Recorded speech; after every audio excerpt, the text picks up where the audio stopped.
welcome back, guys. We're back in the colony and we have officially become a shadow. And because we're a shadow, we can now rob the castle without any repercussions. So, for example, we can enter the mage's quarters and we're gonna do basically a lockpicking montage. I don't wanna. I'm gonna just showcase how the castle looks. And beyond that, we're gonna do a lockpicking montage because there are over, I think, 100 chests in total in the old camp. And honestly, that's a lot of chests. And we're just gonna use all of our lockpicking supplies, all of our lockpicks until we run out of them. Now, okay, so it was right, left, left, right, left. Okay, right, left, left, right, left, right, right. Okay, so the more complicated the chest is, the better the loot tends to be. So it has a book, some mana potions, and plant. Now, I'm gonna start the lockpicking montage. In a second, I just wanna quickly lockpick these free chests. And afterwards, we're gonna queue up a nice lockpicking montage. I'm hoping for a speed potion if possible, because I really want to do this quickly. If not, that's no problem. And after the lockpicking montage, we're gonna have a nice conversation with the first friend we made in this game. And plot twist, it might not be who you think it is. And okay, we got lucky there, so no speed potions, more mana potions, which makes sense since they're all mages, and a lot of books. And at one point, I'm gonna just open all the books so you can read them. They're mostly flavor text and a few lore dumps here and there. These are the mages in the old camp. Half of the mages are here, the other half are in the new camp. The water mages in the new camp and the fire mages in the old camp. You can see this grate is over the dungeons, and this grate as well is over the dungeons. Now, let's explore the castle just a bit so you can see how it basically looks like. Yeah, piss off, man. I have permission to be here.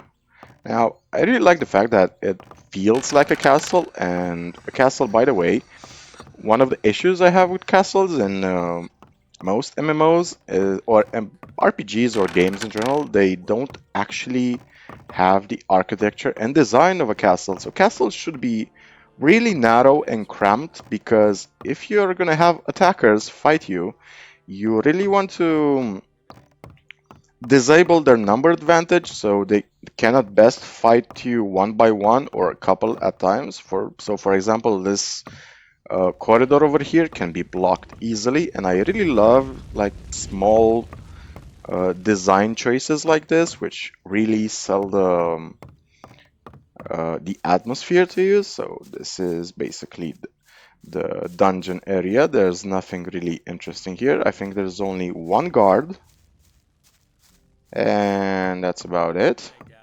Do you have anything to say? Yeah, okay.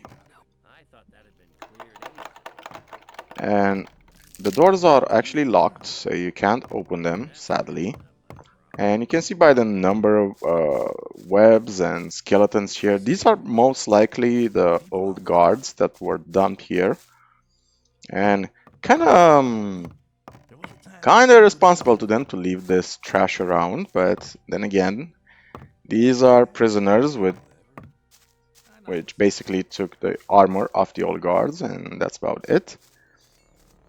Now, this place in the dungeons is a dead end, and we're just gonna check out a couple of more places, and then we're gonna start our robbing montage. And I'm really giddy about that because we're gonna start in the castle where the best loot is. And then gonna show you a few times how I lockpick a few chests in the old camp. Really love the design. These are the guards' quarters here. Really makes sense. Beds and chests next to each bed. Now, these chests, by the way, they Contains standard loot like torches or some food here and there. It's nothing special, nothing fancy, nothing interesting. Which makes sense because they're guards, they wouldn't have great loot anyway. The best loot is in the big house where Gomez and his guards live in. Now, up here is a tower which offers very nice vantage point of the old camp. And again, small little design choices like this. This is a tower that actually makes sense. Overlooks the entire camp. Easily defendable. You can spot attackers from a mile away. Really cool stuff. Now, let's go back down here. We're gonna fall. Take a little bit of damage. Doesn't really matter to us. Gonna open this door over here. And another nice tight corridor. Now, a few chests here. These actually might have some good loot in them, so let's just quickly check them out. So what do we have here? Some healing potions, arrows, and some ore. Oops, I think I dropped something by accident. Yep, I dropped a healing potion. And the thing is, one of the reasons why I really wanted to go the old camp is because I want to loot everything they have, and they have a lot of good stuff. And we're gonna get a lot of good value for our trouble, and that value is gonna be way useful later on. Now, there's a ladder that goes down here. Take a little bit more damage, no problem. This goes to the battlements, and we have an overlook of the inner courtyard. This part of the castle has been destroyed, and it was never really rebuilt. And it's basically just used as an archery range. Now, an interesting part of the castle is just over here. There are a few ore nuggets on the ground if you can spy them. And this part of the castle is sort of like a treasury. And we have a cooking area over here. Nothing interesting here other than, you know, just world building and atmosphere. Now, down here, we'll need the key because you can't actually lockpick this area no matter how hard you try. We'll need the key, and the key we'll get pretty much at the end of the game. There's nothing really interesting. There's a sword beyond this point. It's basically a storeroom, so nothing great. So I think right now, because we've explored the castle, and I've showed you the entire castle, with the exception of the rooms of the ore barons, and we can enter the rooms, by the way. The rooms themselves are not locked. They have really good stuff in them. And if I'm not mistaken, this might have been in Gothic 1 or 2. Yeah, it was definitely in Gothic 2. In Gothic 2, all the chests here had the same combination. I guess the devs were pretty much lazy when they wanted to design chests, but look at what we get. We get a lot of loot, coins, gold coins, which we don't really need, but these amulets are really cool, and we're gonna get a lot of magic stuff from here. So this is one room. Right here we have, this is Gomez's room, so nobody's gonna stop you for trying to get in. And this is one of Gomez's companions, let's say companions. Nice portrait over here, by the way. Cool lady with what seems to be a couple of lizards. Okie dokie. And we have another room over here. Nothing really interesting in this room except another chest. Now, this room is where the good stuff really is. Now, these doors, you'll have to lockpick them. And they're not easy to lockpick. The combination is pretty difficult.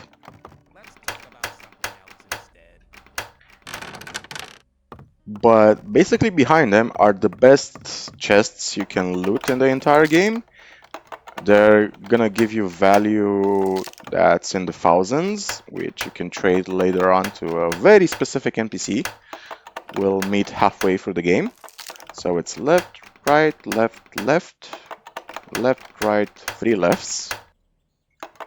So 3 lefts and then a right. And that was it. Now, these chests are the most complicated chests in the game, so let's do this methodically. So we're gonna start with Gomez's room. Now, if I'm not mistaken, you can't actually lockpick these chests because they require a key that Gomez holds. Yep, so this one is not lockpickable. And this one is not lockpickable either. Now, if you're wondering, and I want to touch on this subject a bit before we start a lockpicking spree, you can see that we have the pickpocketing skill. Now, issue with pickpocketing, and I'm just going to learn pickpocketing real quick because I really want to show you how it works. The issue with pickpocketing in Gothic 1 is that it's a bit broken, and I don't mean broken in a good way, in an overpowered way. It's a bit broken that you're going to get caught pretty much all of the time. Now, we are playing the patched version, so this might not be the case. So let's just learn pickpocketing real quickly. What can you teach me? Let's become a pickpocket. I want to become a skilled pickpocket. Forget it. You'll never make a skilled thief unless you can sneak around. Okay, I want to learn how to sneak around. I want to learn how to sneak around. I believe, but... Okay, he's not going to teach us sneaking, and yeah, it makes sense that we should be able to sneak in order to pickpocket. It kind of makes sense from a game design perspective. You don't really need to learn it in real life, obviously, but we're going to do a quick transition, go to Cavalier, learn sneaking, then back to fingers, so just 1 second. Hey Cav, how you doing, man? Eating? For Gomez! Real nice of you. Do you have Show some me your goods. Arrows I could buy by any chance? Yes, he has 50 arrows, and we're gonna need them because, as I said, after we clear the old camp of goodies, we're gonna we can sell this not the light guard sword, just the crude sword because it's exactly 50. Now let's. Can you teach me something about hunting? That depends. Let's learn how to sneak around. I want to learn how to sneak around. Good idea. That's most important if you want to enter hunts to get at somebody from behind. If you bend your knees when walking, you can see the floor better, and you have better control over your body as well. But everybody will notice you in this posture, so make sure nobody sees you when you sneak around. Keep in mind what I told you, and above all, never get caught. Okay, so now we have sneaking as a skill. We're gonna go back to fingers. Hi, fingers. For Gomez. Okay, teach me how to become a pickpocket. I want to become a skilled pickpocket. So, you want to relieve a few people of their belongings. Well then, I'll teach you how to improve your skills, but it's still very likely that you'll get caught. You should only take the risk if nobody but your victim is around. Only an expert can take things from people's pockets without them noticing. Let's become an expert then. I want to become an expert pickpocket. I think you've progressed far enough to be taught the final tricks of the trade. But you should know that even the best can get caught sometimes. Take care. Oh, Fingers got caught and he's one of the best. Okay, so we are now a master at pickpocketing and our chance of failure is 10%. Now, here's the issue with pickpocketing in Gothic 1. Issue number 1, you really do need to have a solitary victim. The problem is, most of the NPCs in the game are actually accompanied by other NPCs. Now, let me check the brightness real quick. Is the brightness okay? Yeah, the brightness is okay. It's just really dark because it's nighttime. The torches haven't been lit yet. They should be lit at 8 o'clock. Because usually that's how the game does it. When it's 8 o'clock, they light up all the torches. And boom, all of the torches just lit up. It's a bit brighter now. And yeah, you need to have a solitary victim that's not accompanied by other NPCs. Problem is, for example, if we want to pickpocket Bartolo, you can see that Gomez can see us, Raven can see us, even these two chicks can see us. Now, we're gonna just make a quick attempt to pickpocket Gomez. Probably not gonna work. Cannot be stolen from. So yeah, what about Raven? Cannot be stolen from. Yeah, awesome. So these big baddies, because they also have some of the best weapons and gear in the game, you can't actually steal from them. Yep.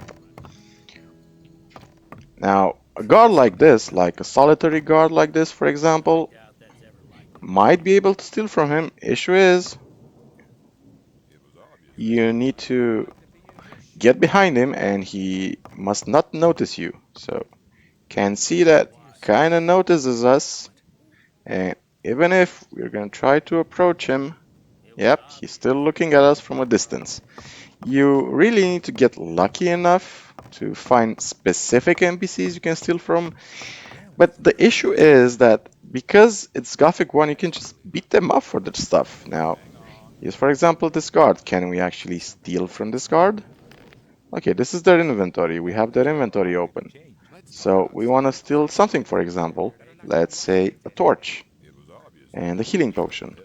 And we just got caught.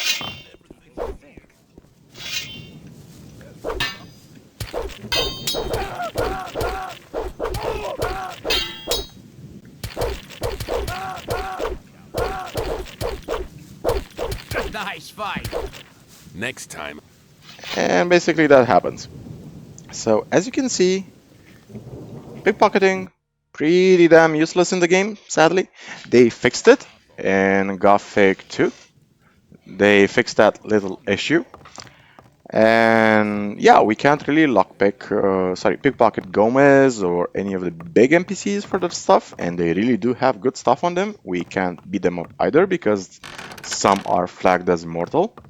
Now this spot is not lockpickable, sadly, so we're gonna start our looting adventure just right now. So let's put some nice looting music on. Have a book called The Art of Fighting, so let's just crack our fingers, crack our knuckles, and get to work. Ta-dum! Thieving time. Shall we?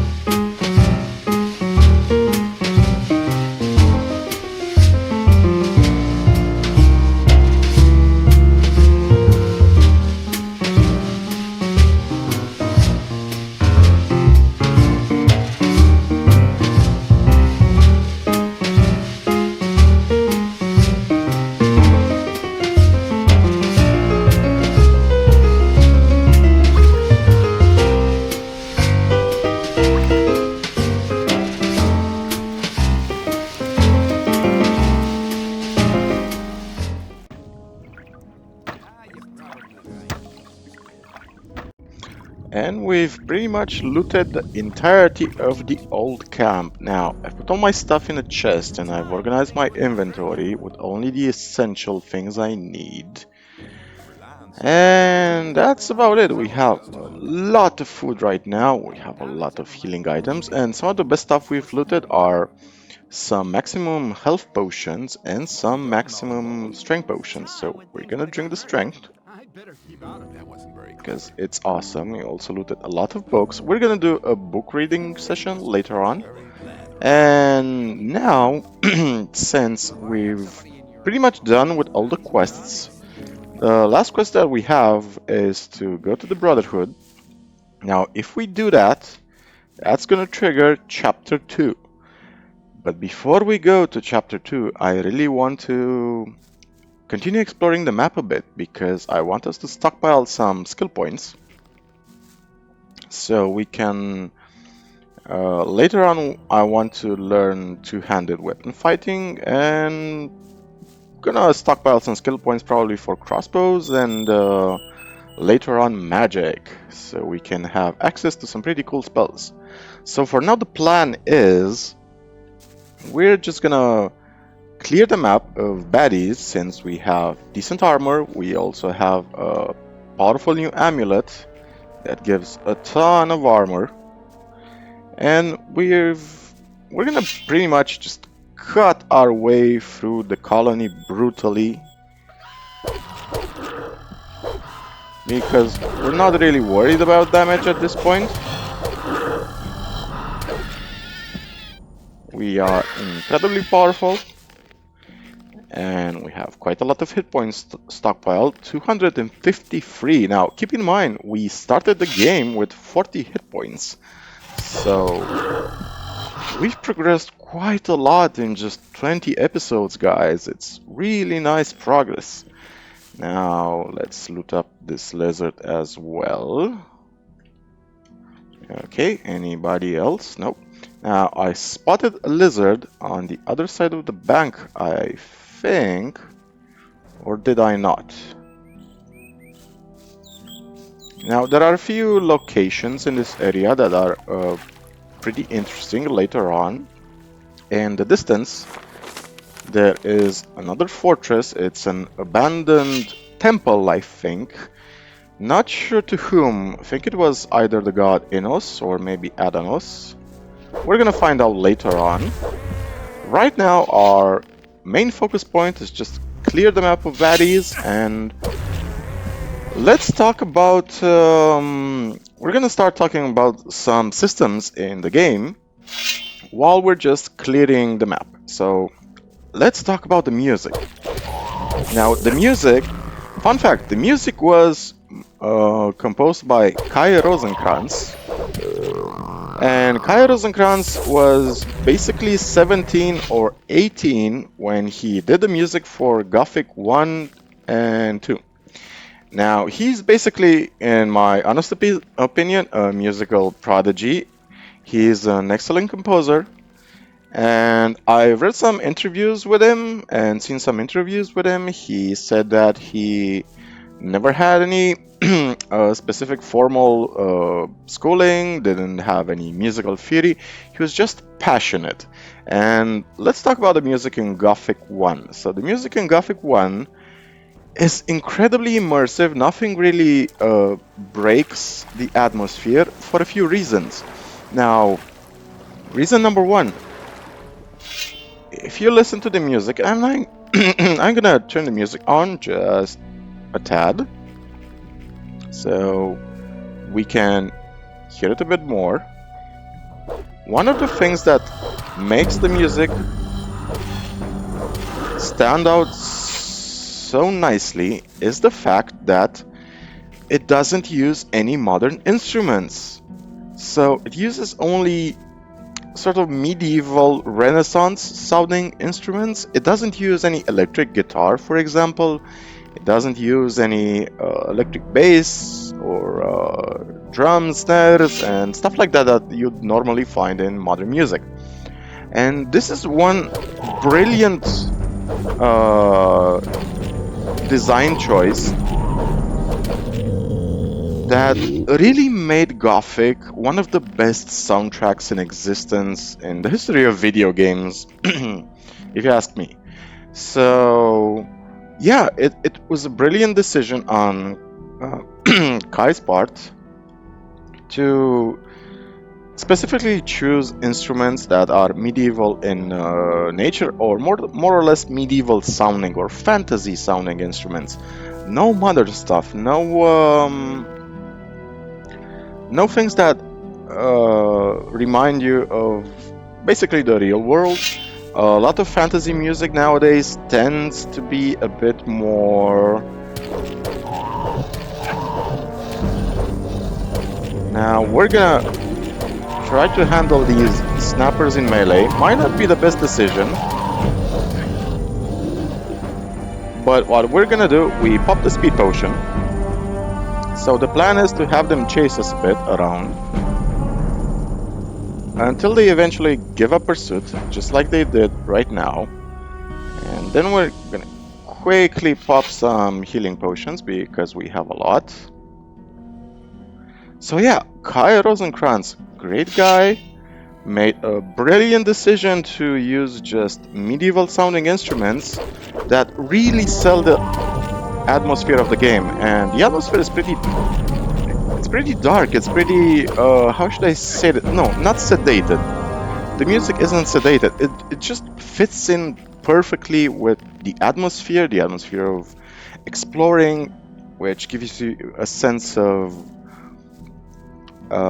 not oppression, more like background suspense in a way that you never know what's lurking behind the next corner. You never know what mobs you might encounter, how dangerous they're gonna be, and yeah, it's a pretty good choice. And I also want to touch on the fact that now this fortress over here we're gonna access later on. Now, fun fact, we can actually deal with some of these snappers in the distance. We might be able to pop a fireball to draw their attention. Okay, can't pop a fireball, it's just too far. But what we can do, we can try throw some arrows in the mix, hoping one will connect. Now there's no guarantee this is actually gonna work. Sometimes it works, sometimes it doesn't. The range is simply too long, but essentially what you can do, or what you can try to do, exactly what we're doing right now, is you can try to target a snapper in the distance, and hopefully one of your bow shots will connect, and if that happens, you can aggro the entire pack to your location. Now, I'm not gonna spend a lot of time doing this because we're gonna visit this area later on into the story. It's gated for a reason. And minor spoiler alert, you want to keep hold of any transformation scrolls into a meat bug, because normally you can actually get in through this little tiny crawl space over there. Now, can we try a few more bow shots? Hope maybe one or two will connect. Actually, you only really need just one. Now, anyway, while we're doing this, let's talk about the music again. Really good music. I listen to it in my car all the time. It's one of my go-to comfort soundtracks when I really don't know what to listen to. And it's the Gothic 1 soundtrack, the Gothic 2 soundtrack, some pieces from Gothic 3 as well, because Kai Rosenkranz also worked on that. And also pieces from Gothic Arkelos, which also has an amazing soundtrack. A lot of the pieces are remastered and re-edited versions of the soundtrack from Gothic 1, 2, and some pieces from 3. But it also has some original tracks as well. Now, one fun thing Gothic did, Pyranha Bytes did actually, they had a collaboration with In Extremo. Now, for who doesn't know, In Extremo is a band that only plays with unusual instruments and medieval instruments. They don't really use common instruments like guitars or bass. They do have drum sets, but they use a lot of exotic instruments in their concerts and in their pieces. And if you don't know who In Extremo is, one of their most famous songs is Hermanelig. And Hermanelig is also featured in the Gothic soundtrack. It's used without vocals, and minor spoiler alert here, we're actually gonna listen to Hermanelig in chapter 2. Now, in Gothic Vanilla, this didn't happen, but there was a cheat command where you could insert the In Extremo band in the old camp, and they would perform a song for the viewers and for the audience. Now, they added that thing in, the Pyranha Bytes added that thing in. It's coded in, the sound and music and animations and dancing, and they're all coded in. Normally it doesn't happen, they normally do not spawn, but we're playing the patched version, so they might spawn in chapter 2, and even if they don't, we can manually insert them in. We're gonna enter the cheat code, the cheat system, we're gonna open the console, and we're gonna basically summon In Extremo to perform a song for us. And it was a brilliant move on Pyranha Bytes' part to collaborate with In Extremo. They're a really awesome band. I highly recommend watching it. I'm probably gonna put a link in the video description to watch In Extremo if you wanna hear some of their pieces. And I think we're actually closing in on the end of the video right here. So what we're gonna do, we're gonna end the video right here. We're exactly in the northeastern part of the colony, and we have a large forest to explore to the south of us. This forest here. A lot of mobs in there, good experience. I think we're gonna level up maybe 2 more times before we enter chapter 2. So I'm just gonna save here. And in the next video, we'll just go on killing more stuff. And then we're gonna talk about game design, the skill system, how it works, how some pieces are balanced, and how other pieces are pretty unbalanced. So in the meantime, I want to wish you guys a wonderful day. And if it's going to be one of those bad days, I want to wish you the strength and wisdom to overcome it as much as you can, because sometimes surviving is just enough. If you want to help support the channel, you can buy me a coffee. The link is in the description. I also have a Patreon, but I honestly prefer buy me a coffee more than Patreon, to be honest. And that's about it. So until next time, guys, I want to wish you a great day and take care of yourselves. Cheers.